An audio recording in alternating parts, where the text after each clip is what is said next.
على محمد وآل محمد. أعوذ بالله من الشيطان اللعين الرجيم. بسم الله الرحمن الرحيم. اللهم إني أسألك برحمتك التي وسعت كل شيء وبقوتك التي قهرت بها كل شيء وخضع لها كل شيء وذل لها كل شيء وبجبروتك التي غلبت بها كل شيء وبعزتك التي لا يقوم لها شيء وبعظمتك التي ملأت كل شيء وبسلطانك الذي على كل شيء وبوجهك الباقي بعد فناء كل شيء وبأسمائك التي ملأت أركان كل شيء وبعلمك الذي أحاط بكل شيء وبنور وجهك الذي أضاء له كل شيء. يا نور يا قدوس يا نور يا قدوس يا نور يا قدوس يا نور يا قدوس. اے حقیقی نور، اے پاک و پاکیزہ، یا اول الاولین، اے سب پہلوں میں سب سے پہلے، و یا آخر الاخرین، اے سب پچھلوں میں سب سے پچھلے. اللہم اغفر لی الذنوب التي تحتک العصام، خدایا میرے ان گناہوں کو معاف کر دے جو عزتوں کو ختم کر دیتے ہیں. اللہم اغفر لی الذنوب التي تنزل النقام، ان گناہوں کو معاف کر دے جن کی وجہ سے بلائیں آتی ہیں. اللہم اغفر لی الذنوب التي تغیر النعام، ان گناہوں کو معاف کر دے جو نعمتوں کو آفتوں میں بدل دیتے ہیں. اللہم اغفر لی الذنوب التي تحبس الدعاء، ان گناہوں کو معاف کر دے جو دعائیں قبول نہیں ہونے دیتے. اللہم اغفر لی الذنوب التي تقطع الرجاء، ان گناہوں کو معاف کر دے جن سے امیدیں ٹوٹ جاتی ہیں. اللہم اغفر لی الذنوب التي تنزل البلاء، ان گناہوں کو معاف کر دے جو مصیبتیں لے کر آتے ہیں. اللہم اغفر لی کل ذنب اذنبت وکل خطیئۃ اخطأتها. اللہم انی اتقرب الیک بذکرک واستشفع بک الی نفسک واسألک بجودک ان تدنینی من قرب. خدایا میں تجھ سے التجا کرتا ہوں مجھے اپنا قرب عطا فرما. وان توزعنی شکرک، اپنا شکر ادا کرنے کی توفیق عطا فرما. وان تلہمنی ذکرک، اور میرے دل کو اپنی یاد میں ڈال دے. اللہم انی اسألک سؤال خاضع متذلل خاشع متضرع ان تسامحنی وترحمنی وتجعلنی بقسمک راضیا قانعا. خدایا جو تو نے میرے لیے حصہ مقرر کیا ہے اس پر راضی رہنے کی توفیق عطا فرما. وفی جمیع الاحوال متواضعا. اللہم واسألک سؤال من اشتدت فاقته وانزل بك عند الشدائد حاجتا وعزم فيما عندك رغبته. اللہم عزم سلطانک وعلى مکانک وخفی مکرک وزغر امرک وغلب قہرک وجرت قدرتک ولا يمكن الفرار من حکومتک. اللہم لا اجد لذنوب غافرا ولا لقبائه ساترا ولا لشيء من عملي القبيح بالحسن مبدلا غيرك. لا الہ الا انت سبحانک وبحمدک ظلمت نفسی ظلمت نفسی ظلمت نفسی ظلمت وتجرأت بجهلي وسكنت إلى قديم ذکرک لی ومنک علی. خدایا میں نے اپنے آپ پر ظلم کیا اور اپنی نادانی کے باعث گستاخ بن گیا. میں یہ سوچ کر مطمئن ہو گیا کہ تو نے پہلے بھی مجھے یاد رکھا گئے اور اپنی نعمتوں سے نوازا گئے. اللہم مولایا کم من قبیح سترتا. خدایا کتنی ہی برائیوں کی تو نے پردہ پوشی کی. وَكَمْ مِنْ فَادِقٍ مِّنَ الْبَلَاءِ عَقَلْتَ. کتنی ہی سخت بلاؤں کو مجھ سے ٹال دیا. وَكَمْ مِنْ عِسَارٍ وَقَيْتَ. کتنی ہی لغزشوں سے مجھے بچایا. وَكَمْ مِنْ مَكْرُوهٍ دَفَعْتَ. کتنی ہی آفتوں کو مجھ سے دور رکھا. وَكَمْ مِنْ ثَنَاءٍ جَمِيلٍ لَسْتُ أَغْلَى لَهُ نَشَرْتَ. کتنی ہی خوبیاں لوگوں میں مشہور کر دی جن کا میں اہل بھی نہ تھا. اللہم عظم بلائی وافرط بی سوء غالی وکسرت بی اعمالی وقعدت بی اغلالی وحبسنی عن نفع بعد آمالی وخدعتنی الدنیا بغرورها ونفسی بخیانتها ومثالی یا سیدی فاسألک بعزتک ان لا يحجب عنک دعائی سوء عملی وفعالی ولا تفزعنی بخفی ما اطلعت علیہ من سری ولا تعاجلنی بالعقوبت علی ما عملته فی خلواتی. خدایا جو گناہ میں نے تنہائی میں کیے گئے ان پر عذاب دینے میں جلدی نہ کرنا. من سوء فعلی و اساءتی و دوام تفریطی و جغالتی و کثرت شغواتی و غفلتی. وکن اللہم بعزتک لی فی کل الاحوال رؤوفا وعلی فی جمیع الامور عطوفا.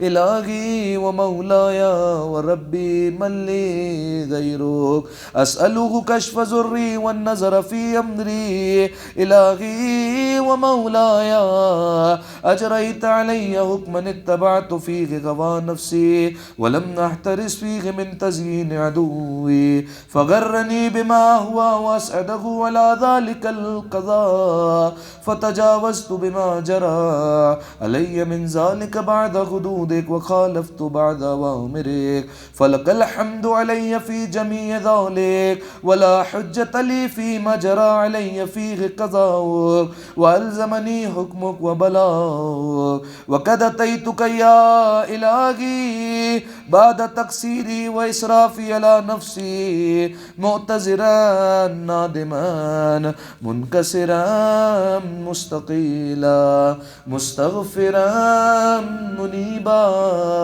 مقرا مذعنا معترفا لا أجد مفرا مما كان مني ولا مفزعا أتوجه إليه في أمري غير قبولك عذري وإدخالك إياي في سعة من رحمتك. اللهم فاقبل عذري. خدایا میری معافی کی درخواست کو قبول فرما. وارحم شدت ضری. میری بدحالی پر رحم فرما.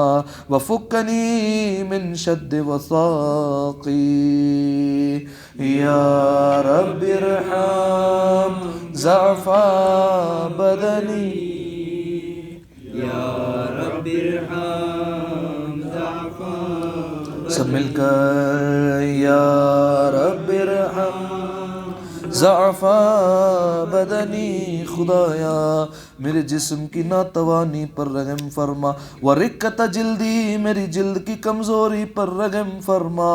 ودقت عظمی. خدایا ہڈیوں کی ناطاقتی پر رحم فرما. یا من بدا خلقی ہے وہ ذات جس نے مجھے وجود بخشا، وہ ذکری میرا خیال رکھا، وہ تربیتی میری پرورش کی، وہ بری میرے ساتھ نیکی کی، وہ تغذیتی میری غذا کا سامان فراہم کیا، حبنی لابتداء کرمک و سالف برک بی، یا الہی و سیدی و ربی اتراک معذبی بنارک بعد توحیدک و بعد من طوى علیہ قلبی من معرفتک و لہج بگی لسانی من ذکرک واعتقدہ ضمیری من حبک و بعد صدق اعترافی و دعائی خاضعا لربوبیتک ہیہات انت اکرم من ان تزیئ من ربیتا او تبعد من ندنیتا او تشرد من ناویتا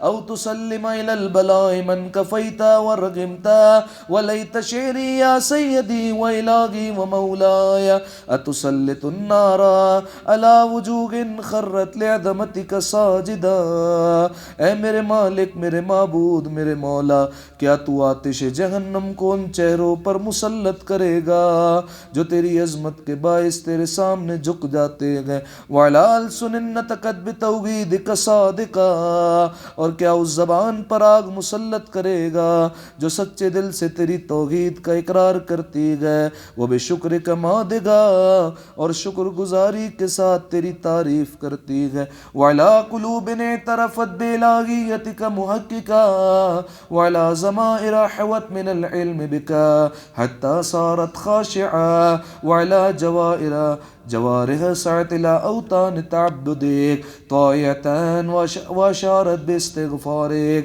مذعنتا ما هكذا الظن بک ولا اخبرنا بفضلک عنک یا کریم یا رب یا کریم یا رب یا کریم یا رب یا کریم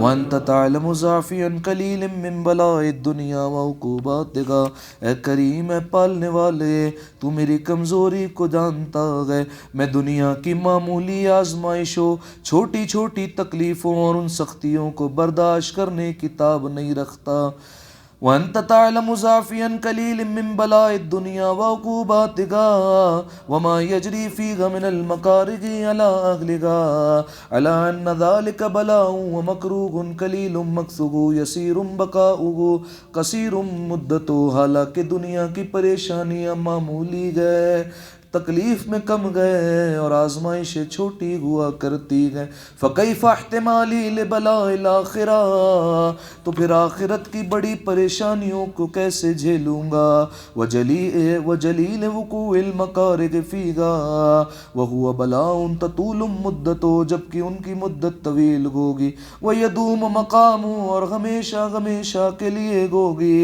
ولا یخفف عن اہلہ لأنہ لا یکون الا عن غضبک وانتقامک وسخطک، وهذا ما لا تقوم له السماوات والارض، یا سیدی فکیف لی وانا عبدک الضعیف الذلیل الحقیر المسکین المستقین، یا الہی و ربی و سیدی و مولاي لأی الامور الیک اشکو ولما من غاز الجوع وابکی لعلیم العذاب وشدته امن طول البلاء ومدته، فلئن سيرتني في العقوبات مع أعدائك وجمعت بيني وبين أهل بلائك وفرقت بيني وبين أحبائك وأوليائك فهبني يا إلهي وسيدي ومولاي وربي صبرت على عذابك فكيف أصبر على فراقك، اے میرے معبود، میرے مالک، میرے مولا، میرے پروردگار، میں تیرے دیے ہوئے عذاب پر اگر صبر بھی کر لوں،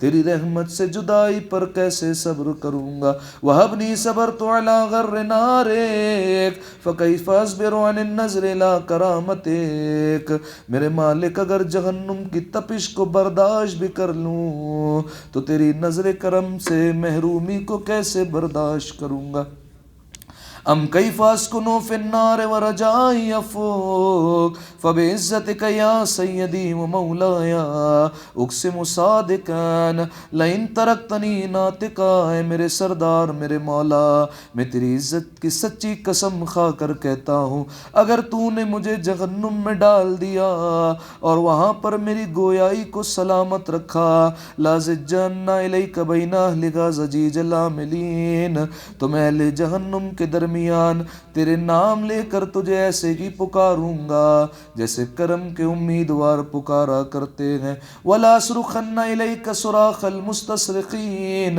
اور تیرے حضور ایسے ہی آہ و بکا کروں گا جیسے فریادی کیا کرتے ہیں، ولا ابکین الیک بکاء الفاقدین، اور تیری رحمت کے فراق میں ایسے روں گا جیسے بچھڑنے والے رویا کرتے ہیں، ولا انادینک، اور وہاں تجھے ضرور ضرور آواز دے کر پکار کر کہوں گا، این کنت یا ولی المؤمنین، اے مومنوں کے مالک کہاں گئے، یا غایت آمال العارفین،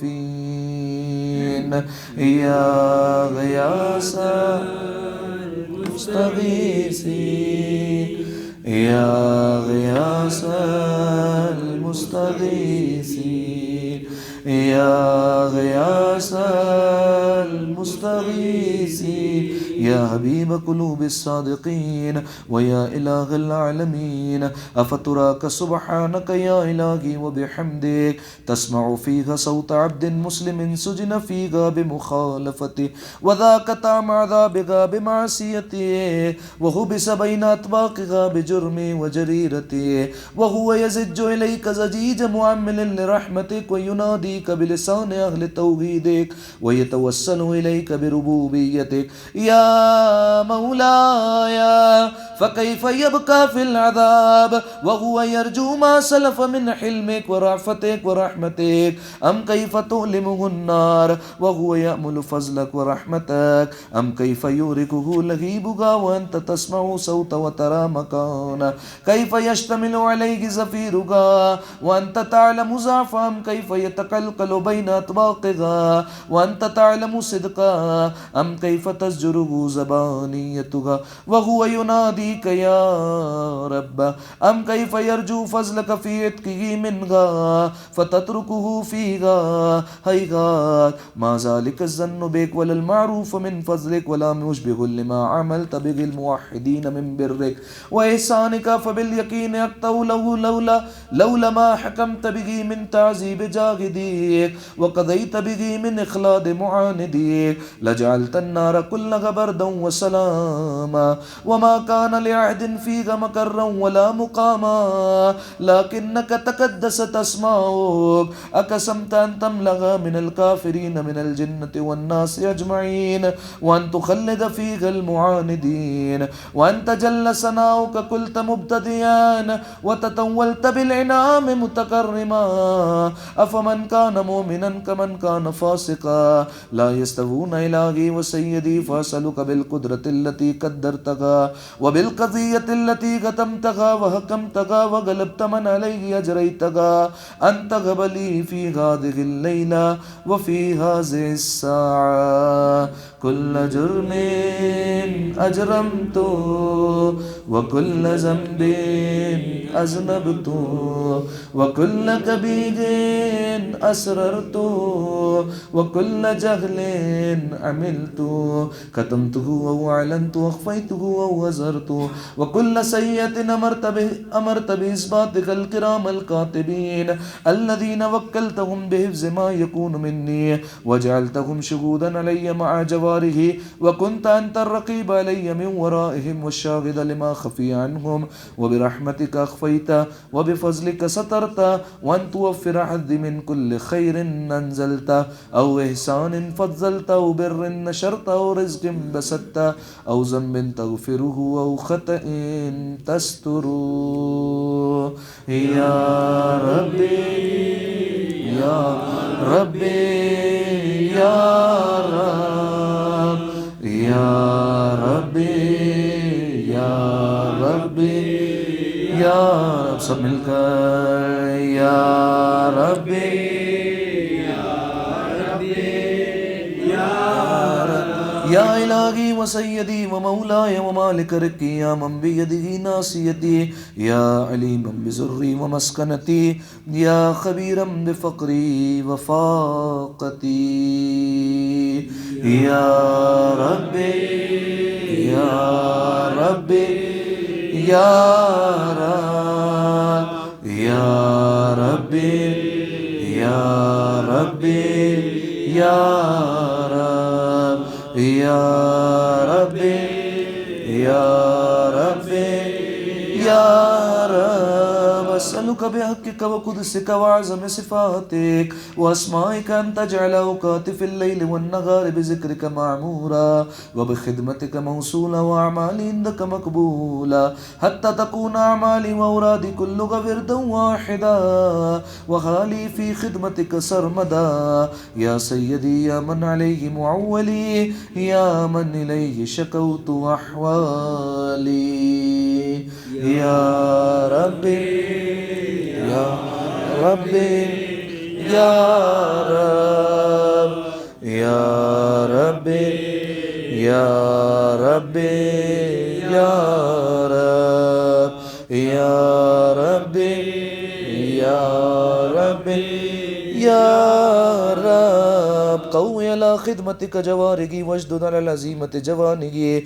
وهب لي الجد في خشيتك والدوام في الاتصال بخدمتك حتى أسرح إليك في ميادين السابقين وأسرع إليك في المباردين وأشتاق إلى قربك في المشتاقين وأدنو منك دنو المخلصين وخافك مخافة الموقنين واجتمع في جوارك مع المؤمنين اللهم ومن أرادني بسوء فأرد ومن كادني فكيد واجعلني من أحسن عبيدك نصيبا عندك وأقربهم منزلة منك وأخصهم زلفة لديك فإنه لا ينال ذلك إلا بفضلك وجد لي بجودك واعطف علي بمجدك واحفظني برحمتك واجعل لساني بذكرك لججا وقلبي بحبك متيما ومن علي بحسن إجابتك وعقلني أسرتي واغفر زلتي فإنك قضيت على عبادك بعبادتك وأمرتهم بدعائك وزمنت لهم العجاب فإليك يا رب نسبت وجهي وإليك يا رب مددت يدي فبعزتك استجب لدعائي وبلغني منايا ولا تقطع من فضلك رجائي واكفني شر الجن والإنس من أعدائي يا سريع الرضا يا سريع الرضا يا سريع الرضا يا سريع الرضا اغفر لمن لا يملك إلا الدعاء فإنك فعال لما تشاء يا من اسمه دواء وذكره شفاء وطاعته غنا اے اپنے بندوں سے جلد راضی ہو جانے والے اس بندے کو معاف کر دے جس کے پاس دعا کے سوا کچھ نہیں کیونکہ تو جو چاہے کر سکتا ہے اے وہ ذات جس کا نام ہر مرض کی دوا ہے جس کا ذکر ہر بیماری سے شفا ہے اور جس کی اطاعت سب سے بے نیاز کر دینے والی ہے یا سریع الرضا یا سریع الرضا اغفر لمن لا يملك إلا الدعاء فإنك فعال لما تشاء يا من اسمه دواء وذكره شفاء وطاعته غنا ارحم من راس مالک الرجاء اس پر رحم کر جس کے پاس صرف تیرا ہی آسرا ہے وسلاغ البقاء جس کا ہتھیار رونا ہے یا سابغ النعام اے نعمت عطا کرنے والے یا دافع النقام اے بلائیں ٹالنے والے یا نور المستوغشین فی الظلام اے اندھیروں سے گھبرائے ہوئوں کے لیے روشنی روشنی، یا عالم لا یعلم، اے وہ عالم جسے کسی نے تعلیم نہیں دی، صلی علی محمد و آل محمد وافعل بما انت اہلہ، وصلی اللہ علی رسولہ والائمۃ المیامین من آلہ وسلم تسلیما کثیرا کثیرا۔ اللہم صلی علی تک التماس سے اپنے اپنے مرحومین کو شامل کرتے ہوئے شہداء ملت جعفریہ کے لیے ایک مرتبہ سورہ حمد، 3 مرتبہ سورہ اخلاص، رحم اللہ من یقرأ الفاتحہ۔ بسم اللہ الرحمن الرحیم، الحمد للہ رب العالمین، الرحمن الرحیم، مالک یوم الدین، ایاک نعبد و ایاک نستعین، اہدنا الصراط المستقیم، صراط الذین انعمت علیہم غیر المغضوب علیہم ولا الضالین۔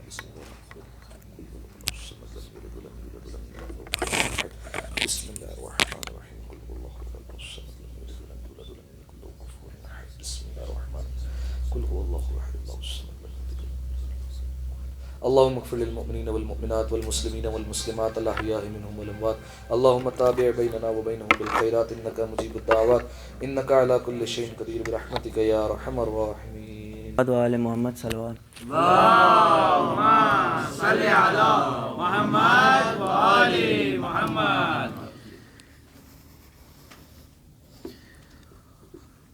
اٹھو سکینہ چلیں کربلا، اٹھو سکینہ چلے کربلا، زندہ سے جاتا ہے اب قافلہ،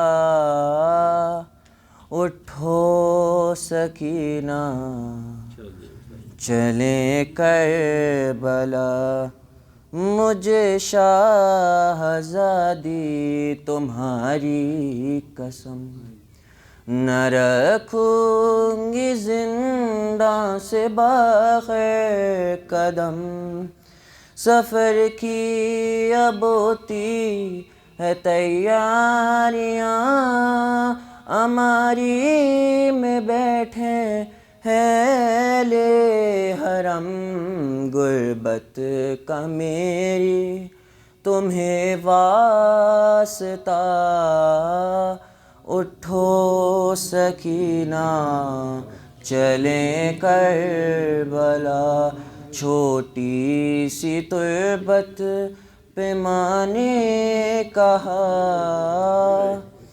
اٹھو سکینہ چلیں کربلا، وہ پہلے کے جیسی تو غربت نہیں، بی بی ہماری وہ حالت نہیں، تمہیں شامیوں سے اب میری جان کفن مانگنے کی ضرورت نہیں، لو مل گئی ہے تمہاری ردا، اٹھو سکینہ چلیں کربلا، زندہ سے جاتا ہے اب قافلہ، اٹھو سکینہ چلیں کربلا، مجھے یاد اصغر کی ہے بے بسی، لحد سے وہ میت نکالی گئی، اکیلے میں رہنے نہ دوں گی تمہیں، بھروسہ نہیں شامیوں کا کوئی، رہتے ہیں چاروں طرف اشکیاں، اٹھو سکینہ چلے کربلا، زندہ سے جاتا ہے اب قافلہ، اٹھو سکینہ چلے کربلا، یہ شامی کہاں تم کو بہلائیں گے، تمہاری لحد پر نہیں آئیں گے، رہے گا اندھیرا ہی زندان میں، حرم جب یہاں سے چلے جائیں گے، کون آئے گا پھر جلانے دیا؟ اٹھو سکینہ چلے کربلا، زندہ سے جاتا ہے اب قافلہ، اٹھو سکینہ چلے کربلا۔ اور محمد و آل محمد صلی اللہ علیہ آل محمد صلوات صل علی محمد وآل محمد۔ رحم اللہ من قرأ الفاتحہ۔ بسم اللہ الرحمن الرحیم، الحمد للہ رب العالمین، الرحمن الرحیم، مالک یوم الدین، ایاک نعبد و ایاک نستعین، اہدنا الصراط المستقیم، صراط الذین انعمت علیہم غیر المغضوب علیہم ولا الضالین۔ اعوذ باللہ السمیع العلیم من الشیطان اللعین الرجیم، لا حول ولا قوة الا باللہ العلی العظیم۔ حسبنا اللہ ونعم الوکیل، نعم المولا ونعم النصیر۔ بسم اللہ الرحمن الرحیم، الحمد للہ الذی لا یبلغ مدحتہ القائلون، ولا يحصي نعماءه العادون، ولا يودي حقه المجتهدون، الذي لا يدركه بعد الهمم ولا يناله غوص الفتن، الذي ليس لصفته حد محدود ولا نعت موجود، والصلاة والسلام والتحية والإكرام على الرسول النبي الأمي الذي أرسله بالحق بشيرا ونذيرا وداعيا إلى الله بإذنه وسراجا منيرا، سيدنا ومولانا أبي القاسم محمد، اللهم صل على محمد وآل محمد، وعلى أهل بيته الطيبين الطاهرين المعصومين الذين أذهب الله عنهم الرجس وطهرهم تطهيرا، اللهم صل على محمد وآل محمد، ولعنة الله على أعدائهم أجمعين من يوم عداوتهم إلى صباح يوم الدين، أما بعد، فقد قال الله الحكيم في كتابه الحكيم وهو أصدق القائلين، بسم الله الرحمن الرحيم، وما خلقت الجن والإنس إلا ليعبدون، ما أريد منهم من رزق وما أريد أن يطعمون، إن الله هو الرزاق ذو القوة المتين۔ صلوات پڑھتے محمد وآل محمد۔ اللهم صل على محمد وآل محمد۔ سورہ مبارکہ زاریات کی آیات کریمہ ہیں جن کی مسلسل آپ حضرات کے سامنے تلاوت کی جا رہی ہے۔ خالق کائنات ارشاد فرما رہا ہے کہ ہم نے اس کائنات میں جنات اور انسان کو صرف اپنی عبادت اور بندگی کے لیے پیدا کیا ہے، اور ہم ان سے کسی قسم کی روزی اور روٹی نہیں چاہتے ہیں۔ ہم یہ نہیں چاہتے ہیں کہ ہمارے بندے ہمیں کچھ کھلائیں۔ ان اللہ هو الرزاق ذو القوة المتین، بے شک رزق دینے والا اللہ ہے جو صاحب قوت اور قدرت ہے۔ پیدا کرنے والے نے ہمیں بندگی کے لیے پیدا کیا ہے، عبادت کے لیے پیدا کیا ہے، تو وہی انسان کامیاب ہے جس کی زندگی بندگی بن جائے، وہی انسان کامیاب ہے جس کی زندگی عبادت الہی میں صرف ہو جائے۔ اللہ نے اگر عقل دی ہے تو عقل کو مصروف عبادت رہنا چاہیے۔ اگر اللہ نے ہمیں نفس دیا ہے تو نفس کو مصروف عبادت رہنا چاہیے۔ اگر اللہ نے ہمیں اعضاء و جوارح دیے ہیں تو اعضاء و جوارح بھی اسی کی راہ میں جھکنے چاہیے۔ اگر اللہ نے ہمیں مال عطا کیا ہے تو مال بھی اسی کی راہ میں خرچ ہونا چاہیے۔ اور اللہ نے اگر ہمیں سماج میں اور معاشرے میں رکھا ہے تو ہم معاشرے کی خدمت کر کے بندگی خدا کا حق ادا کریں۔ ایسا نہیں ہو سکتا کہ دینے والے نے ہمیں مال عطا کیا ہے، دولت دی ہے، دولت لیں ہم کسی سے اور خرچ کریں کسی اور کی راہ میں۔ ایسے انسان کو خائن کہا جاتا ہے، ایسے انسان کو امانت دار نہیں کہا جاتا جو دولت کسی سے لیتا ہے اور اس کی مرضی کے خلاف خرچ کرتا ہے۔ لہٰذا مالک نے جو امانت آپ کو دی ہے، جو دولت آپ کو عطا کی ہے، جو صلاحیت آپ کو عطا کی ہے، جو طاقت آپ کو عطا کی ہے، وہ ساری صلاحیتیں اگر اسی کی راہ میں خرچ ہو رہی ہیں تو ہم بندگی خدا کر رہے ہیں۔ بڑا اہم مسئلہ ہے عزیزو ہماری اور آپ کی زندگی کا۔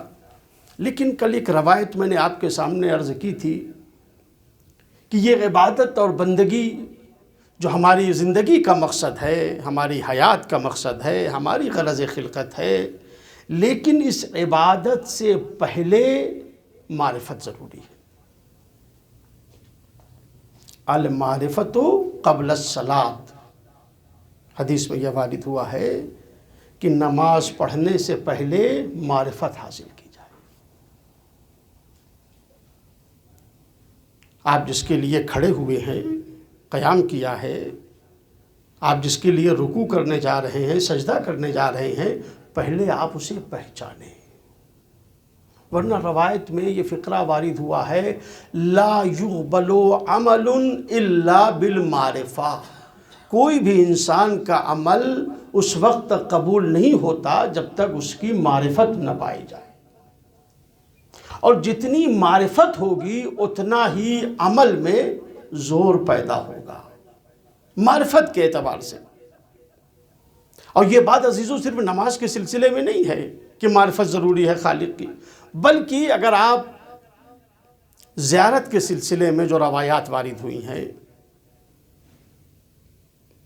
ائمہ کی زیارت کے لیے اتنی روایات ہیں جس میں ثواب بیان کیا گیا ہے، وہاں بھی اگر آپ دیکھیں تو ایک شرط ہے۔ حضرت معصومہ کی زیارت میں آپ دیکھیں جو حدیث ہے، من زارہا عارفا بحقہا، جو معصومہ قم کی زیارت کرے ان کے حق کو پہچانتے ہوئے، اس کے لیے جنت ہے۔ سید الشہداء علیہ السلام کی زیارت کے لیے وہاں بھی یہ فقرہ ہے۔ 8ویں امام حضرت علی ابن موسیٰ الرضا سلام اللہ علیہ،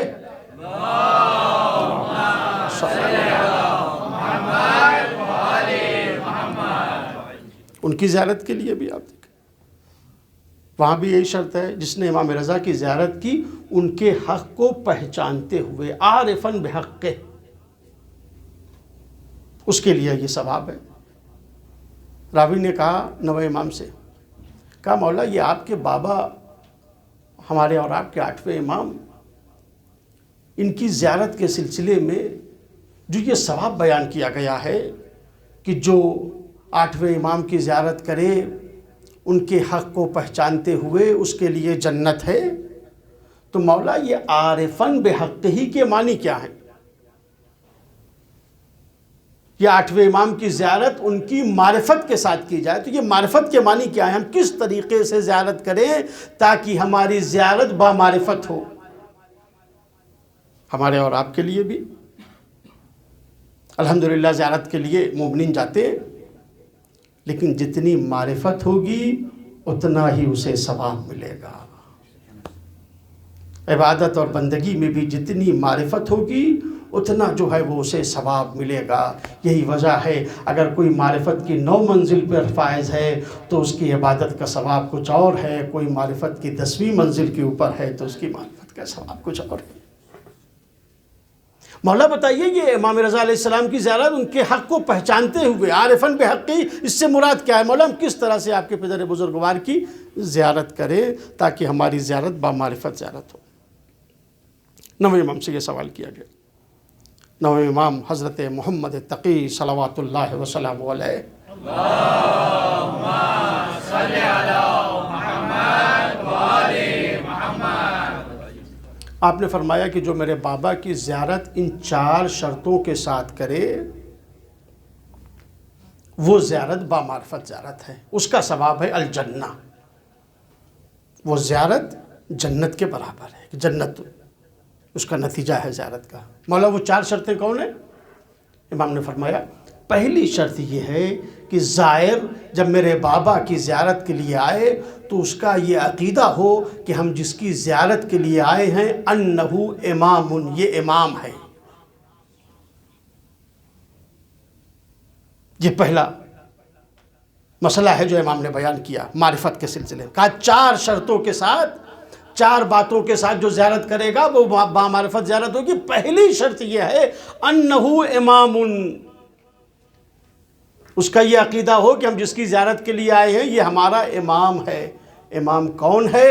امام وہ ہے جس کے لیے زندگی اور موت کوئی معنی نہیں رکھتی. وہ جس طریقے سے زندگی میں ہمارے سلام کو سنتا ہے، ہماری باتوں کو سنتا ہے، ویسے ہی جب اس دنیا سے رخصت ہو جاتا ہے تو ہماری باتوں کو سنتا ہے اور ہمارے سلام کو سنتا ہے. یہ عقیدہ ہونا چاہیے. حی و میت، زندہ اور مردہ، یہ نہیں امام کے لیے کوئی چیز حجاب نہیں ہے. یہی وجہ ہے ہمارے علماء میں سے ایک بزرگ جن کا نام تھا مرحوم آیت اللہ العظمیٰ آغائے میلانی رضوان اللہ تعالی علیہ. امام رضا علیہ السلام کے حرم مطہر سے ملی ہوئی ایک مسجد ہے، مسجد گوہر شاد، حرم میں ہے. آیت اللہ میلانی مسجد گوہر شاد میں درس خارج دیا کرتے تھے، علماء کو پڑھایا کرتے تھے، مجتہدین کو پڑھایا کرتے تھے. ان کا طریقہ یہ تھا کہ وہ ہر بدھ کو درس کے درمیان ایک حدیث، ایک معجزہ، ایک کرامت وہ بیان کیا کرتے تھے. بدھ کا دن تھا. آیت اللہ میلانی نے اپنے معمول کے مطابق جب اپنا درس شروع کیا تو انہوں نے ایک روایت بیان کی، ایک معجزہ بیان کیا 8ویں امام کا. کہا کہ 8ویں امام ایک گاؤں سے گزر رہے تھے. اس گاؤں میں ایک شخص تھا جس نے غسل خانہ بنوایا تھا، حمام بنوایا تھا. اس کو جب معلوم ہوا کہ 8ویں امام یہاں سے گزر رہے ہیں تو وہ آیا، اور آنے کے بعد اس نے کہا فرزند رسول میں نے حمام بنوایا ہے، غسل خانہ بنوایا ہے، میں اسے معطر کر دوں، سجا دوں، سنوار دوں، اور آپ اس میں غسل کر لیں تاکہ یہ حمام ہمارا بابرکت ہو جائے. امام نے قبول کیا. اس نے غسل خانہ کو سجایا، آراستہ کیا، معطر کیا. امام غسل کے لیے تشریف لے جا رہے ہیں، نہانے کے لیے تشریف لے جا رہے ہیں. اس گاؤں میں ایک شخص تھا جس کو برس کی بیماری تھی. برس کی بیماری بڑی خطرناک قسم کی بیماری ہے جسے کوڑھ کی بیماری کہتے ہیں. اللہ سب کو محفوظ رکھے اس بیماری سے. اس میں کھال جو ہے وہ گل جاتی ہے، اور یہ بیماری کہتے ہیں کہ منتقل بھی ہوتی ہے، لہٰذا لوگ جو ہیں وہ بہت ایسے شخص سے دور رہتے ہیں. اس بستی میں ایک شخص تھا جس کو یہ برس کی بیماری تھی، کوڑھ کی بیماری تھی. اس کو جب معلوم ہوا کہ 8ویں امام تشریف لا رہے ہیں وہ حمام کا جو مالک تھا اس کے پاس گیا. اس نے کہا کہ تم ہمیں بس اتنا موقع دے دینا کہ میں 8ویں امام کی زیارت کر لوں, میں 8ویں امام سے جا کر مل لوں اور اپنے مسائل اور اپنی بیماری کا تذکرہ کر دوں. اس نے اصرار کیا تو حمام کے مالک نے کہا کہ ٹھیک ہے, دیکھو حمام کے پانی گرم کرنے کے لیے جہاں ہم نے آگ جلائی ہے تم وہاں جا کر بیٹھ جانا, وہاں اندھیرا ہے اور تاریکی ہے, وہاں جا کے تم بیٹھ جانا, امام اگر تمہیں خود پکاریں گے تو تم چلے جانا. اس نے کہا ٹھیک ہے. وہ شخص جا کر تاریکی میں اندھیرے میں وہاں بیٹھ گیا. امام جو ہے وہ غسل خانے میں تشریف لے آئے. جیسے ہی آپ وہاں پہنچے آپ نے اس شخص کا نام لے کر پکارا, اے امام رضا علیہ السلام, آج آپ کے چاہنے والے یہاں اس مقدس مجلس میں بیٹھے ہوئے ہیں. مولا جیسے آپ نے اس بیمار کو پکارا تھا یہاں اتنے لوگ موجود ہیں, مولا ہمیں بھی آواز دیجئے. اس کا نام لے کر پکارا. وہ شخص فوراً جو ہے وہ وہاں سے اٹھا اور امام کی خدمت میں آیا. امام نے پوچھا کیا بات ہے؟ اس نے کہا فرزند رسول کیا کہنا ہے, آپ تو دل کی باتوں کو جانتے ہیں, آج تو ہماری بیماریوں کو بھی دیکھ رہے ہیں, ہمارے مرض کو دیکھ رہے ہیں. ایسی بیماری میں مبتلا ہوں کہ گھر والوں نے بھی ہم کو جواب دے دیا ہے, گھر والوں نے بھی ہمیں باہر نکال دیا ہے. میں خرابے میں ایک کھنڈر میں جا کر اپنی زندگی کے دن جو ہے وہ گزار رہا ہوں. نہ دوست بات کرتے ہیں, نہ بیوی بچے ساتھ دے رہے ہیں, نہ اعزاء اقارب ساتھ دے رہے ہیں. مولا اس بیماری میں مبتلا ہوں. یہ آیت اللہ میلانی اس مسجد گوہر شاد میں اپنے درس میں اس واقعے کو بیان کر رہے ہیں. تو جیسے ہی اس نے اپنی بیماری کا تذکرہ کیا تو 8ویں امام نے وہ حوض جو وہاں تھا اس سے ایک پیالہ پانی جو ہے وہ بھرا اور اس شخص کے سر کے اوپر ڈالا. جیسے ہی پانی سر کے اوپر پڑا اور وہ قطرات اس کے جسم کے اوپر پہنچے اس بیمار کو شفا مل گئی. اللہ تبارک و تعالیٰ نے اسے صحت عطا کر دی. جیسے آیت اللہ میلانی نے یہ واقعہ اور یہ کرامت, یہ معجزہ امام رضا علیہ السلام کا بیان کیا, دیکھا کہ ایک شخص اس مجمع سے اٹھا, دوڑتا ہوا مسجد کے باہر گیا. تھوڑی دیر میں واپس آیا تو دیکھا کہ اس کا امامہ جو ہے وہ بھیگا ہوا ہے, قبا بھیگی ہوئی ہے, ابا بھیگی ہوئی ہے, اور درس میں وہیں کھڑا ہو گیا. کہا آیت اللہ میلانی آج نہ جانے میرے دل میں کیا خیال پیدا ہوا, میں روزانہ آپ کے درس میں نہیں آتا تھا اس لیے کہ میں بھی اسی بیماری میں مبتلا تھا جس بیماری میں یہ شخص مبتلا تھا جو آپ نے یہ کرامت بیان کی تھی. آج جب میں اپنے اس گھر سے نکلا جہاں میں زندگی گزار رہا تھا, میں بھی اسی بیماری میں مبتلا تھا. میرے گھر والوں نے مجھے گھر سے باہر نکال دیا تھا, میں خرابے میں رہتا تھا, کھنڈر میں رہتا تھا. نہ جانے آج دل میں خیال پیدا ہوا کہ آپ کے درس میں آؤں. آپ کے درس میں آیا تو آپ نے امام رضا علیہ السلام کا معجزہ بیان کیا. جیسے ہی آپ نے یہ امام کا معجزہ بیان کیا, میں آپ کے درس سے اس مسجد سے اٹھا اور حرم کے قریب جو حوض تھا میں اس میں گیا اور میں نے ایک پیالہ پانی بھرا حوض سے اور امام رضا علیہ السلام کی زری کی طرف رخ کر کے کہا مولا آپ کے لیے زندگی اور موت کوئی معنی نہیں رکھتی ہے, مولا آپ کی نیابت میں آپ کی طرف سے یہ پانی اپنے اوپر ڈال رہا ہوں. جیسے آپ نے اس بیمار کو شفا دی تھی مجھے بھی شفا دے دیجیے. اس کے بعد کہا ہے لوگوں گواہ رہنا میں اسی بیماری میں مبتلا تھا, لیکن دیکھو امام رضا علیہ السلام کے صدقے میں پروردگار عالم نے مجھے شفا عطا کر دی ہے. زیارت کی پہلی شرط معرفت کی پہلی شرط ہے کہ انسان کا زائر کا یہ عقیدہ ہو انہو امام, کہ ہم جس کی زیارت کے لیے آئے ہیں یہ امام ہے یعنی جس طریقے سے زندگی میں وہ ہماری باتوں کو سنتے ہیں اسی طریقے سے جب اس کائنات سے رخصت ہو گئے ہیں تو وہ ہماری باتوں کو سنتے ہیں. اور ظاہر زیارت نامہ جو پڑھتا ہے اس میں یہ الفاظ موجود ہیں کہ مولا آپ ہمارے سلام کو سنتے بھی ہیں اور جواب بھی دیتے ہیں, ہماری حاجتوں کو جانتے ہیں. کہنے سے پہلے زائر ابھی اپنے وطن سے سفر کر رہا ہے, ابھی اس نے زیارت کا قصد کیا ہے. امام رضا جانتے ہیں کہ یہ زائر ہماری بارگاہ میں آ رہا ہے, لہذا امامت کے بارے میں یہ عقیدہ ہو. یہ امام نے فرمایا پہلی شرط یہ ہے کہ انہو امام. دوسری شرط زائر کا یہ عقیدہ ہو. نو امام فرماتے ہیں کہ مفترض الطاعہ, ہم جس کی زیارت کے لیے آئے ہیں اس کی اطاعت ہمارے اوپر واجب ہے.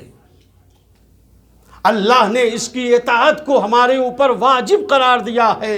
قرآن کی آیت ہے اطیعوا اللہ واطیعوا الرسول واولی الامر منکم. اللہ کی اطاعت واجب ہے، رسول کی اطاعت واجب ہے، اور اولی الامر صاحبان امر کی اطاعت واجب ہے، یعنی ائمہ معصومین کی اطاعت واجب ہے. تیسرا عقیدہ زائر کا یہ ہونا چاہیے، امام رضا علیہ السلام کی زیارت کے سلسلے میں نوح امام نے فرمایا کہ انہ غریب، زائر کا یہ عقیدہ ہو کہ یہ غریب الوطن ہے، عالم مسافرت میں انہیں قتل کیا گیا ہے. وَأَنَّهُ شَهِيدٌ، اور چوتھا عقیدہ اس کا یہ ہونا چاہیے کہ یہ اپنی طبیعی موت سے اس دنیا سے نہیں گئے ہیں، بلکہ انہیں قتل کیا گیا ہے، انہیں شہید کیا گیا ہے، انہیں زہر دیا گیا ہے. تو عزیزو، جب ان معرفت کے ساتھ، ان شرائط کے ساتھ امام رضا علیہ السلام کی زیارت ظاہر کرے گا تو وہ بامعرفت زیارت ہوگی. اور ہر انسان کی زیارت کا ثواب الگ ہے، ہر انسان کی نماز کا ثواب الگ ہے، ہر انسان کے روزے کا ثواب الگ ہے. اگر معرفت کے ساتھ کوئی عمل انجام دیا جائے رائی کے دانے کے برابر ہوگا، لیکن معرفت کے ساتھ ہوگا تو پروردگار اسے پہاڑ جیسا وزن کے برابر بنا دے گا. لہذا اسلام نے اپنی تعلیمات میں سارا زور صرف کر دیا ہے معرفت خدا کے اوپر، معرفت الہی کے اوپر سارا زور صرف کر دیا ہے. الا لیعبدون، یعنی الا لیعرفون. ہم نے اس لیے پیدا کیا ہے تاکہ تو اپنے مالک کو پہچان لو، معرفت خدا حاصل کر لو. جب معرفت پیدا ہو جائے گی تو خوف خدا پیدا ہو جائے گا، اور جب خوف خدا پیدا ہو جائے گا تو انسان بند کمرے میں بھی رہے گا مگر اللہ کے خوف کی وجہ سے معصیت نہیں کرے گا. دنیا کی کوئی طاقت نہیں ہے عزیزو جو انسان کو جرائم سے بچا سکے. دنیا کی کوئی طاقت نہیں ہے جو انسان کو گناہوں سے بچا سکے سوائے خوف خدا کے. پولیس والے سامنے اگر موجود ہے تو انسان پولیس والوں کے سامنے جو ہے وہ خلاف قانون کام نہیں کرے گا.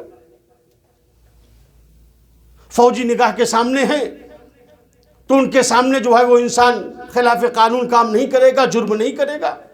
ارباب حکومت موجود ہیں تو حکومت والوں کے سامنے انسان جو ہے وہ جرائم نہیں کرے گا. لیکن اگر کوئی انسان ایسی جگہ کے اوپر پہنچ جائے جہاں نہ پولیس آ سکتی ہو، نہ فوج آ سکتی ہو، نہ حکومت والوں کو خبر ہو سکتی ہو، تو وہاں انسان کو جرائم سے بچانے والا کون ہے؟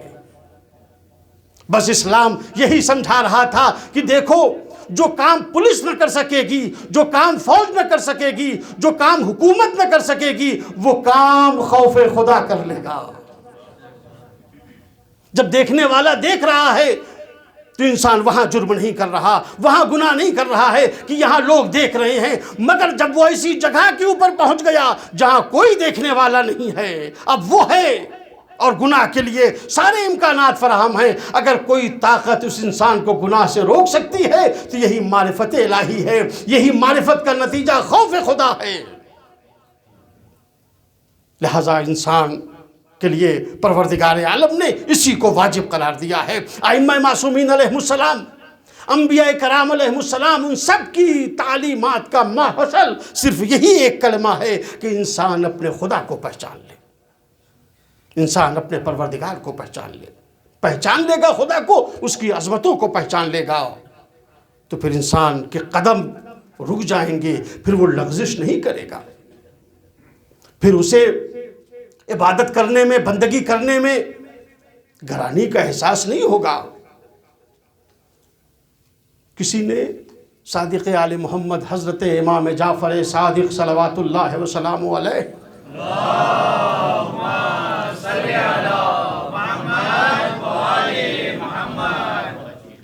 سے آ کر کہا کہ مولا، فلاں آدمی جو ہے وہ بہت عبادت کرتا ہے، فلاں شخص جو ہے وہ بہت نمازیں پڑھتا ہے. آ کر اس نے امام کے سامنے اس شخص کی تعریف کی. امام نے یہ نہیں کہا واہ واہ کیا کہنا، کتنی نمازیں پڑھ رہا ہے اور کتنی عبادت کر رہا ہے۔ امام نے فرمایا یہ بتاؤ کیفا عقلہ، اس کی عقل کیسی ہے، اس عبادت کرنے والے کی معرفت کیسی ہے، اس کے پاس عقل کتنی ہے۔ اس نے کہا مولا عقل کے بارے میں تو نہیں معلوم۔ امام نے فرمایا جو ثواب عطا کیا جائے گا وہ عقل کے مطابق عطا کیا جائے گا، معرفت کے مطابق عطا کیا جائے گا۔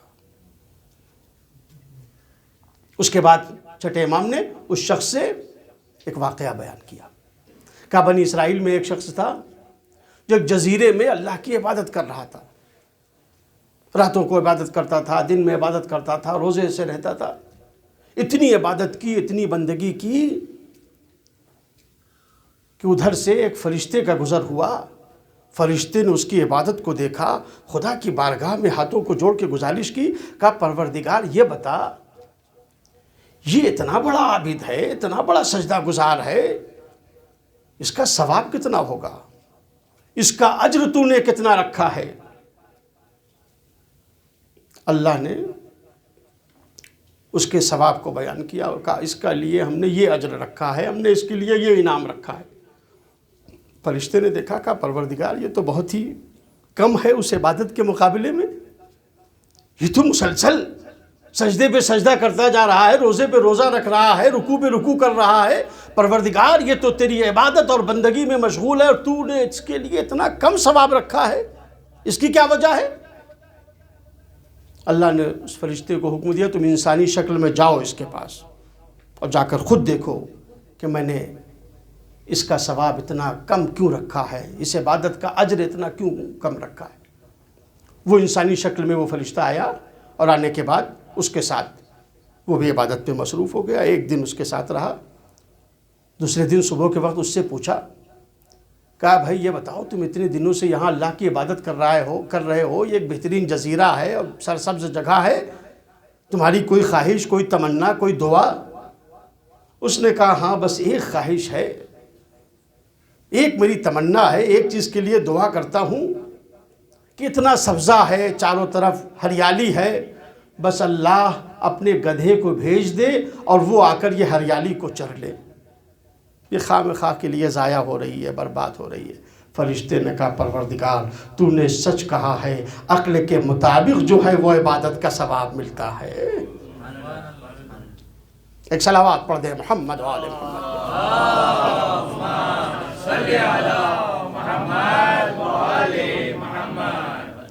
لہذا عزیز و دین اسلام نے اپنی تعلیمات میں سارا زور صرف کیا ہے اسی معرفت کے اوپر، اور جتنے بھی عقائد ہیں، جتنے بھی احکام ہیں، جتنی بھی تعلیمات ہیں اسلام کی، ان سب تعلیمات کا ماحصل یہ ہے کہ بندے کا تعلق خدا سے ٹوٹنے نہ پائے، عبد اور معبود کا رابطہ برقرار رہے، عبد اور معبود کا رشتہ کسی بھی آن ٹوٹنے نہ پائے۔ اللہ نے اگر اپنی توحید پر ایمان لانے کی دعوت دی ہے تو اس کا بھی مقصد یہی ہے کہ انسان جب توحید پروردگار کے اوپر ایمان رکھے گا تو اس کا رابطہ اس کے مالک سے ٹوٹے گا نہیں۔ اگر اللہ نے انبیاء اور مرسلین کے اوپر ایمان لانے کی دعوت دی ہے تو اس کا بھی مقصد یہی ہے کہ یہ انبیاء اور مرسلین اللہ کے وہ نیک بندے ہیں کہ جنہوں نے نہ اپنا رابطہ خدا سے توڑا ہے اور نہ اپنے ماننے والوں کے لیے یہ گوارا کریں گے کہ ان کا رابطہ پروردگار سے ٹوٹے۔ اگر اللہ نے اولیاء کے اوپر ایمان لانے کی دعوت دی ہے، آئمہ کے اوپر ایمان لانے کی دعوت دی ہے، تو اس کا بھی مقصد یہی ہے کہ یہ اللہ کے وہ منتخب بندے ہیں جو کسی بھی مرحلے میں، چاہے راحت کا موقع ہو یا غم کا موقع ہو، خوشی کا موقع ہو یا مصیبت کا موقع ہو، نہ ان کا رابطہ خدا سے ٹوٹا ہے اور نہ چاہنے والوں کے لیے یہ برداشت کریں گے کہ اس کا رابطہ خدا سے ٹوٹ جائے۔ اللہ نے ہمارے اور آپ کے اوپر 5 وقت کی نماز کو واجب قرار دیا ہے۔ اس نماز کے واجب ہونے کا مقصد کیا ہے؟ اس نماز کے ذریعے سے پروردگار یہی چاہتا ہے کہ عبد اور معبود کے درمیان رابطہ برقرار رہے، بندے کا تعلق پروردگار سے ٹوٹنے نہ پائے۔ اللہ نے ماہ مبارک رمضان کے اوپر روزہ واجب کیا ہے، اس روزے کا مقصد یہی ہے کہ اس روزے کے ذریعے سے، اس بھوک و پیاس کے ذریعے سے بندے کا تعلق پروردگار سے برقرار رہے۔ ورنہ اگر وہ روزہ جو اللہ سے رابطے کو نہ جوڑ سکے، قربت الہی کی نیت اس میں نہ پائی جاتی ہو، تو اسے فاقہ کہا جائے گا، روزہ نہیں کہا جائے گا۔ وہ نماز اگر اس کے ذریعے سے اللہ سے رابطہ برقرار نہ ہو سکے تو اسے اٹھنا بیٹھنا کہا جائے گا، اسے عبادت خدا نہیں کہا جائے گا۔ اگر اللہ نے زکوٰۃ کا حکم دیا ہے تو اسی وجہ سے کہ اس کے ذریعے سے انسان اپنے پروردگار سے رابطے کو مضبوط کر سکے، مستحکم کر سکے۔ ورنہ اگر زکوٰۃ کے ذریعے سے اللہ سے رابطہ مضبوط نہ ہو سکا تو عزیزو اسے مال لٹانا تو کہا جائے گا مگر زکوٰۃ نہیں کہا جائے گا۔ اللہ نے اپنے ہر عمل میں اسی لیے قربت الہی کی نیت کو شرط قرار دیا ہے کہ انسان جب مصلی کے اوپر آئے، انسان جب کوئی بھی عبادت کر رہا ہے تو وہاں قربت الہی کی نیت کر لے۔ قربت الہی یعنی یہ عمل کیوں میں انجام دے رہا ہوں؟ اللہ سے قریب ہونے کے لیے، اللہ کی قربت حاصل کرنے کے لیے، اللہ سے اپنے رابطے کو مضبوط کرنے کے لیے۔ کیوں عزیزو؟ اس لیے کہ اگر رابطہ اللہ سے ٹوٹ گیا تو اس کا نقصان کیا ہوگا، اور رابطہ اگر اللہ سے مضبوط رہا تو اس کا فائدہ کیا ہوگا۔ میں جلدی اپنے بچوں کو سمجھانے کے لیے چھوٹی چھوٹی کچھ مثالیں دینا چاہتا ہوں، تفصیلات کا موقع نہیں ہے۔ عزیزو اگر انسان کا رابطہ خدا سے رہے گا تو اس کا فائدہ کیا ہے، اور اگر اس کا رابطہ اللہ سے ٹوٹ گیا تو اس کا نقصان کیا ہے۔ آپ نے پتجھڑ کے زمانے میں، موسم خزاں میں درخت سے ٹوٹے ہوئے پتوں کو دیکھا ہوگا۔ پتجھڑ کا جو زمانہ ہوتا ہے اس میں درخت سے ٹوٹے ہوئے پتوں کو آپ نے دیکھا ہوگا کہ یہ پتا درخت سے جب ٹوٹتا ہے تو اس کی کوئی منزل نہیں ہے، ہوائیں اسے اڑا رہی ہیں۔ مشرق کی ہوا چل جائے تو یہ مشرق کی طرف چلا جائے گا، مغرب کی ہوا چل جائے تو یہ پتا مغرب کی طرف چلا جائے، کوئی ہوا نہ چلے تو یہ زمین پر گر جائے گا۔ کیوں؟ اس لیے کہ اس پتے کا رابطہ اس کے مرکز سے ٹوٹ گیا ہے۔ اگر یہی پتا اپنے مرکز سے وابستہ رہتا تو ہوائیں جتنی بھی تیز چلتی پتا ہل کر رہ جاتا۔ اگر یہ پتا درخت سے وابستہ رہتا، نہ اسے مغرب کی ہوا لے جا سکتی تھی، نہ مشرق کی ہوا لے جا سکتی تھی، نہ کوئی ہوا اسے اڑا کر لے جا سکتی تھی۔ یہ پتا کیوں اڑ رہا ہے؟ اس لیے کہ اس کا رابطہ درخت سے ٹوٹ گیا ہے۔ بس اسلام یہی چاہتا ہے بندے کا رابطہ خدا سے مضبوط رہے، تاکہ نہ اس کے اوپر مشرقی ہواؤں کا اثر ہو نہ مغربی ہواؤں کا اثر ہو۔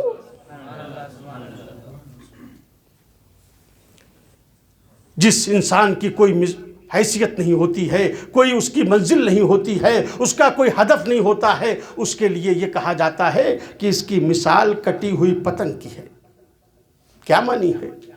وہ پتنگ جس کا رابطہ اڑانے والے سے ٹوٹ گیا، جب تک اس پتنگ کا رابطہ اڑانے والے سے تھا، جہاں تک چاہا اسے بلندی پر لے گیا، کبھی داہنے لے گیا، کبھی بائیں لے گیا، کبھی بلندی پہ لے گیا، کبھی اتار لیا۔ یعنی جب تک پتنگ کا رابطہ اڑانے والے سے تھا، اس کے ہاتھ میں ہے وہاں بھی محفوظ ہے، فضا میں ہے وہاں بھی محفوظ ہے، داہنے ہے وہاں بھی محفوظ ہے، بائیں ہے وہاں بھی محفوظ ہے۔ لیکن جیسے ہی پتنگ کا رابطہ اڑانے والے سے ٹوٹا، ویسے ہی لٹیروں نے اس کے اوپر حملہ کر دیا، ویسے ہی اس کے اوپر حملہ ہو گیا، حملہ وروں نے حملہ کر دیا۔ کیوں؟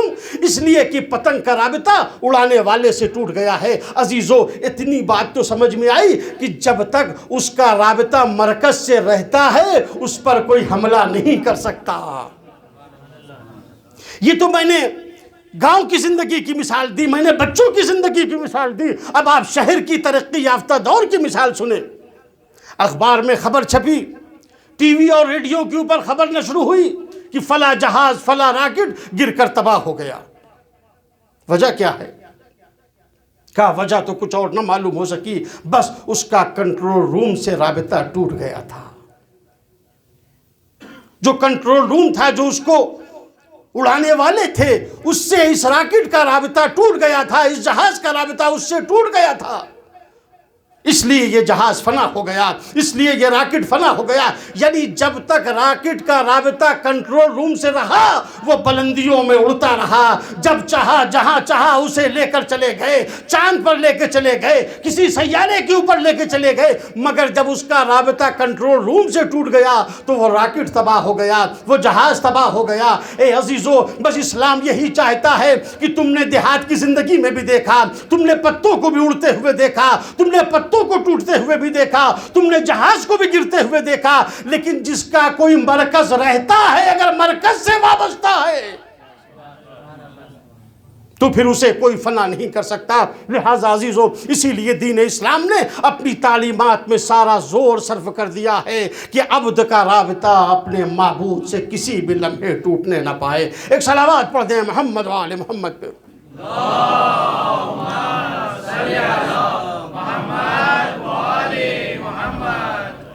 اور یہ اسی وقت ہوگا جب ساری زندگی عزیزو اس میں للہیت پیدا ہو جائے گی۔ صرف نماز اللہ کے لیے نہیں، صرف روزہ اللہ کے لیے نہیں، صرف حج اللہ کے لیے نہیں، بلکہ قرآن مجید کی آیت ہے جو آواز دے رہی ہے، اِنَّا صَلَاتِي وَنُسُكِي وَمَحْيَايَ وَمَمَاتِي لِلَّهِ رَبِّ الْعَالَمِينَ، بے شک میری نماز، میری عبادتیں، میری زندگی، میری موت، سب کچھ اللہ کے لیے ہے جو عالمین کا پالنے والا ہے۔ صرف نماز اللہ کے لیے نہیں، ایک عبد الہی، ایک بندہ پروردگار وہ ہے جس کی ساری زندگی میں للہیت پائی جاتی ہے، جو زندہ رہتا ہے تو خدا کے لیے، مرتا ہے تو خدا کے لیے۔ یہاں اپنا کوئی ارادہ نہیں ہے، یہاں اپنا کوئی عمل نہیں ہے، جو بھی ہے سب اسی کی مرضی کے مطابق ہے، اسی کی مشیت کے مطابق ہے۔ للہ رب العالمین، جو زندگی اس طرح سے گزارتے ہیں، آپ دیکھیں ان کے یہاں اس کا کوئی تصور نہیں ہے کہ یہ کون ہے، یہ چاہنے والا ہے، دشمنی کرنے والا ہے، کلمہ پڑھنے والا ہے، عداوت کرنے والا ہے۔ چاہنے والوں کے لیے بہت بڑا درس ہے عزیزو، جس کی زندگی للہ رب العالمین ہوتی ہے، اللہ کے لیے ہوتی ہے، وہ نفس کا اتباع نہیں کرتے ہیں، وہ اللہ کے قانون کا اتباع کرتے ہیں۔ مشہور و معروف روایت ہے، آپ سنتے رہتے ہیں، مولا کائنات حضرت امیر المومنین علی ابن ابی طالب صلوات اللہ وسلامہ علیہ، اللہم صلی علی محمد و آل محمد، آپ کا دور حکومت ہے، ایک شخص کو گرفتار کر کے لایا گیا، مولا کے سامنے پیش کیا گیا، کہا امیر المومنین سے، مولا اس شخص نے جرم کیا ہے، اس شخص نے چوری کی ہے۔ مولا نے فرمایا جرم ثابت ہے؟ کہا ہاں جرم ثابت ہے۔ کہا اسلامی قانون کے مطابق اس کی انگلیاں کاٹ دی جائیں۔ جیسے مولا نے عدالت میں یہ فیصلہ سنایا کہ اس کی انگلیاں کاٹ دی جائیں، کچھ لوگ آگے بڑھے، یا علی یہ تو اپنی پارٹی کا آدمی ہے، یہ تو اپنی جماعت کا آدمی ہے، یہ تو اپنا آدمی ہے، لیکن جو مزاج آج ہے وہ مزاج کل بھی تھا۔ امیر المومنین کے سامنے لوگ آ کے کہہ رہے ہیں، آج کیا ہوتا ہے، بڑا سے بڑا کوئی جرم انسان کرتا ہے اور اگر اپنی پارٹی کا آدمی ہے تو پارٹی پوری طاقت لگا دیتی ہے کہ اسے سزا نہ ہونے پائے۔ جو نفس کے بندے ہوتے ہیں وہ اور ہوتے ہیں، جو اللہ کے بندے ہوتے ہیں وہ اور ہوتے ہیں۔ مولا کے پاس آ کے کہہ رہے، دو آدمی آ کے گواہی دے رہے ہیں کہ ہاں اس نے جرم کیا ہے، اس نے اقرار بھی کیا جرم کا، اور کچھ لوگ آ کے کہہ رہے ہیں یا علی آپ اسے سزا نہ دیجئے اس لیے کہ یہ اپنا آدمی ہے، اپنی پارٹی کا آدمی۔ امام نے فرمایا کوئی بھی ہو بتاؤ اس نے جرم کیا ہے یا جرم نہیں کیا؟ کہا جرم تو کیا ہے۔ کہا جرم ثابت ہے یا ثابت نہیں ہے؟ کہا جرم بھی ثابت ہے۔ فرمایا اگر جرم ثابت ہے تو علی کسی کی محبت میں قانون خدا کو پامال نہیں کر سکتا، چاہے کلمہ پڑھنے والا ہو یا دشمنی رکھنے والا ہو۔ حکم دیا کہ انگلیاں کاٹ دی جائیں، انگلیاں کاٹ دی گئیں۔ علی کے تمام چاہنے والے، مولا کا کلمہ پڑھنے والے، امیر المومنین کو اپنا آقا اور مولا ماننے والے سنیں اس واقعے کو۔ مولا علی سے یہ توقع نہ رکھیں، یہ امید نہ رکھیں کہ وہ گناہوں میں بھی ہمارے ساتھی ہیں، وہ جرائم میں بھی ہمارے ساتھی ہیں، وہ چوری میں بھی ہمارے ساتھی ہیں۔ ان کا تو ایک ہی مطالبہ ہے، اگر ہمارے ہو تو یہ چوری آئی کہاں سے؟ اگر ہمارے ہو تو یہ جرم آیا کہاں سے؟ کیا تم نے پیغمبر کی حدیث نہیں سنی کہ اللہ کے رسول نے فرمایا علی کی محبت گناہوں کو کھا جاتی ہے جیسے آگ لکڑی کو کھا جاتی ہے؟ کیسے ہو سکتا ہے ہماری محبت بھی رہے اور گناہ بھی رہے؟ ہماری محبت بھی رہے اور چوری بھی رہے، ہماری محبت بھی رہے اور جرائم بھی رہے؟ اگر ایسا ہے تو اس کے معنی یہ ہے کہ ابھی ہماری محبت تمہارے دل میں کمزور ہے۔ تم محبت علی کو مضبوط کر لو، محبت علی کردار کو پاکیزہ بنا لے گی۔ کہا دیکھو سلمان کی زندگی کو دیکھو، ابو ذر کی زندگی کو دیکھو، مقداد و عمار کی زندگی کو دیکھو، کہاں ان کی زندگی میں جرائم ہے؟ مولا نے اس کی انگلیاں کاٹ دی۔ اب وہ شخص گیا بازار میں، جا کر مولا کی شان میں قصیدہ پڑھ رہا ہے، علی کی تعریف کر رہا ہے۔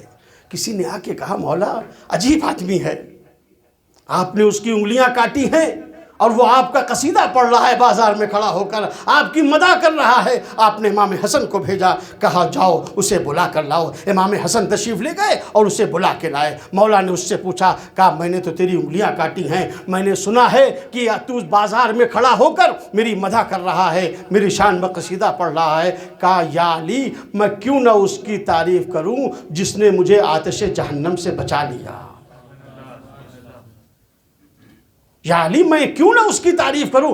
اس لیے کہ اگر آپ نے اس چوری کی سزا، اس گناہ کی سزا، اس جرم کی سزا آپ نے اگر مجھے یہاں نہ دی ہوتی تو اس کی سزا مجھے جہنم میں ملتی، عذاب الہی کا میں حقدار ہوتا، اور کس کی مجال ہے جو عذاب الہی کو برداشت کر سکے؟ یا علی میں کیوں نہ اس کے اوپر قربان ہو جاؤں، میں کیوں نہ اس کی تعریف کروں جس نے مجھے آتش جہنم سے بچا لیا۔ بس مولا کو اس کی ادا یہ اتنی پسند آئی کہ آپ نے ان کٹی ہوئی انگلیوں کو اٹھایا اور اس کے ہاتھ سے ملا کر ایک رومال باندھ دیا، اور تھوڑی دیر کے بعد جب رومال کو کھولا تو دیکھا ہاتھ صحیح و سالم ہے۔ نہیں عزیزو، آپ اس واقعے کو سنتے رہتے ہیں، مگر جو بات میری تقریر سے مربوط ہے، میرے موضوع سے مربوط ہے، کہ جس کی زندگی میں للہیت ہوتی ہے، جو للہ رب العالمین زندگی گزارتا ہے، وہ یہ نہیں دیکھتا کہ یہ ہمارا آدمی ہے یا دوسری قوم کا آدمی ہے۔ اگر قانون الہی کو نافذ کرنا ہے تو سب کے لیے نافذ کیا جائے گا۔ لیکن جب مولا نے یہ دیکھا کہ اس نے قانون الہی کو نافذ کرنے والے کو قابل تعریف سمجھا تو علی نے انعام بھی دیا۔ دونوں باتیں تاکہ چاہنے والوں کی نگاہ میں رہو کہ اگر جرم کرو گے تو سزا کے مستحق ہوگے، اور اگر نیکی کرو گے تو انعام کے مستحق رہو گے۔ ایک صلوات پڑھ دیں محمد و آل محمد پہ۔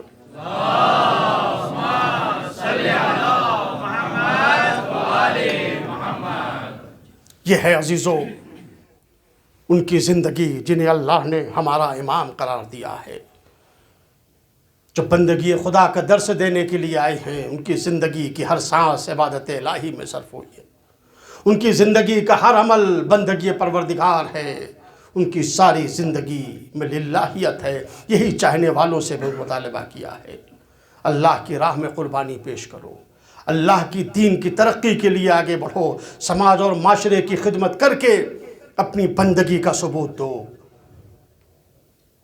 ہمارے اور آپ کے لیے بندگی کرنا کتنا آسان ہے اس دور میں، ایئر کنڈیشن میں بیٹھ کے پرسکون حالات میں، پرسکون ماحول میں بیٹھ کر عبادت کرنا اور ہے، مگر جلتے ہوئے خیمے میں سجدہ پروردگار کرنا اور ہے۔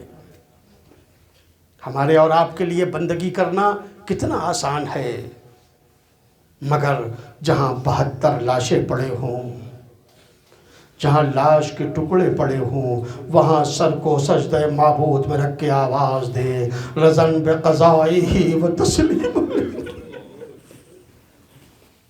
عزیزوں کس شان کی بندگی کی ہے، کس شان کی عبادت کی ہے سرکار سید الشہداء نے، کس شان کی عبادت کی ہے آل محمد نے، دنیا تاریخ اس کی کوئی نظیر نہیں پیش کر سکتی۔ شمر کہتا ہے جب میں حسین کے قریب گیا، حسین کے لب ہل رہے تھے، حسین کے لب ہل رہے تھے، میں نے غور سے سنا، دیکھے حسین کیا کہہ رہے ہیں، تو حسین کہہ رہے تھے لا معبود سواک، پروردگار تیرے علاوہ کوئی، لا معبود سواک۔ کہتا ہے میں اور قریب گیا، دیکھا حسین کے لبوں میں جنبش ہے، دیکھا کہہ رہے یا غیاث المستغیثین، ہاذا دارو حسین ابن علی کو شہید کیا گیا، سر تن سے جدا ہوا، فضائے کربلا میں آواز گونجی الا قتل الحسین بکربلا، الا ذبح الحسین بکربلا۔ ابھی شہادت امام حسین کی تھوڑی دیر گزری تھی کہ ایک مرتبہ جناب فضہ ثانیہ زہرا کے قریب آئیں اور آ کر کہتی ہیں بی بی زینب ذرا اپنا کلیجہ سنبھالیے، میں آپ کے لیے بڑی اہم خبر لے کر آئی ہوں۔ جناب زینب نے کہا فضہ اب میرے لیے کون سی اہم خبر رہ گئی ہے؟ کہا بی بی کلیجہ سنبھالیے، بڑی مصیبت کی خبر لے کے آئی ہوں۔ کہا اے فضہ میں نے اپنے بھائی کا سر نو کے نیزہ پر دیکھ لیا، میرا عباس بھی مارا گیا، میرا اکبر قتل کر دیا گیا، میرا بھرا گھر اجڑ گیا۔ کہا بی بی کلیجہ تھام کے سنیے، میں ابھی پشت خیمہ پر گئی تھی، پسر سعد کہہ رہا تھا گھوڑوں کی نال بندی کی جائے، حسین کا لاشا پامال کرنا ہے۔ ہاں زادارو بہن کے سامنے بھائی کی لاش پر گھوڑے دوڑنے لگے، ادھر کے سوار ادھر، ادھر کے سوار ادھر، زہرا کے لال کا لاشا پامال ہو گیا۔ اجرکم اللہ۔ 11ویں محرم کو لٹا ہوا قافلہ کربلا سے کوفے کے لیے روانہ ہوا، اور کوفے سے بس یہ بازار شام میں قافلہ وارد ہو رہا ہے۔ ماہ سفر کی پہلی تاریخ تھی۔ کہتے ہیں مورخین اور مقاتل نے لکھا جب یہ قافلہ شام میں دمشق میں وارد ہوا ہے، کہتے ہیں کہ سید سجاد ناقے کی مہار پکڑے ہوئے ہیں، تماشائیوں کا مجمع ہے، علی و فاطمہ کی بیٹیاں سر کھلے عام بازاروں میں۔ شام کی جامع مسجد، دمشق کی جامع مسجد سے ایک شخص نماز عصر پڑھ کر باہر نکلا، اس نے سید سجاد کو دیکھا، ہاتھوں میں ہتھکڑی ہے، پیروں میں بیڑی ہے۔ ایک مرتبہ سید سجاد کو دیکھ کر کہتا ہے خدا کا شکر ہے جس نے آپ کو اس حال میں رکھا۔ چوتھے امام تڑپ گئے، کہا بھائی یہ تو کیسی باتیں کر رہا ہے، تو حافظ قرآن ہے۔ بچے سے ہی اس نے سنا کہ یہ مجھے حافظ قرآن کہہ رہا ہے، کہا اے قیدی تیرا تعلق قرآن سے کیا ہے؟ امام نے فرمایا بھائی کیا تو نے قرآن میں آئے مودت پڑھی ہے؟ کہا ہاں آئے مودت پڑھی ہے، وہ تو اقرباء رسول کے بارے میں ہے۔ کہا کیا تو نے قرآن میں آئے تطہیر پڑھی ہے؟ کہا ہاں آئے تطہیر تو آل محمد کے بارے میں ہے۔ کہا کیا تو نے قرآن میں آئے ولایت پڑھی ہے؟ کہا ہاں وہ تو میرے مولا علی کے بارے میں نازل ہوئی ہے۔ اے قیدی تیرا تعلق ان آیتوں سے کیا ہے؟ فرمایا ہم ہی آل محمد ہیں، ہم ہی اقرباء رسول ہیں، ہم ہی اہل بیت پیغمبر ہیں۔ بس اتنا سننا تھا۔ اس شخص نے ہاتھوں کو جوڑ کے کہا مولا مجھے معاف فرمائیے گا، میں نے آپ کو پہچانا نہیں۔ کہتے ہیں ثانیہ زہرا ناقے کے اوپر سوار تھی، یہ منظر دیکھ رہی تھی۔ کہا بیٹا سید سجاد یہ کوئی چاہنے والا معلوم ہوتا ہے، اس سے کہہ دو کچھ چادریں لا دے تاکہ اس بازار میں ہمارا پردہ بچ جائے۔ وہ شخص دوڑتا ہوا اپنے گھر گیا، اپنے زوجہ سے کہا جلدی چادریں دو۔ جس کے گھر سے پردے کی رسم چلی اس کی بہو اور بیٹیاں بازار میں بے پردہ پھرائی جا رہی۔ سيعلم الذين ظلموا أي منقلب ينقلبون إنا لله وإنا إليه راجعون الہی بحق فاطمہ و ابیہا و بالہا و بنیہا، پروردگار تجھے واسطہ ہے محمد اور آل محمد کا ہماری اس عزا کو اپنی بارگاہ میں قبول فرما۔ یا اللہ تجھے واسطہ ہے محمد اور آل محمد کا ہم سب کو معرفت عطا فرما، اپنی عبادت اور بندگی کی توفیق عطا فرما۔ یا اللہ ہم سب کی گناہ کبیرہ و صغیرہ کو معاف فرما۔ یا اللہ دنیا میں جہاں جہاں اہل بیت اطہار کے چاہنے والے موجود ہیں، سب کی جان مال عزت آبرو ناموس کی حفاظت فرما۔ یا اللہ پرچم اسلام کو سربلند فرما، پرچم کفر و شرک کو سرنگوں فرما۔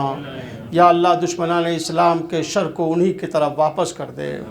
یا اللہ تبات عالیات کی حفاظت فرما، حج و زیارات کے جو مشتاق انہیں حج و زیارات سے مشرف فرما، امام زمانہ کے ظہور میں تعجیل فرما، اور ہم سب کو ان کے آوان و انصار میں شمار فرما۔ ربنا تقبل منا انکا انت السمیع العلیم۔ آپ حضرات سے گزارش ہے کہ اپنے مرحومین و مرحومات کے ساتھ تمام مومن و مومنات کی ارواح طیبہ کے ساتھ مرحوم محمد علی حسین ٹھوسانی، یاسمین کانانی کی ارواح طیبہ کو ایک مرتبہ سورہ الحمد اور 3 مرتبہ سورہ توحید کی تلاوت فرما کر اصالِ ثواب فرما دیں۔ بسم اللہ الرحمن الرحیم۔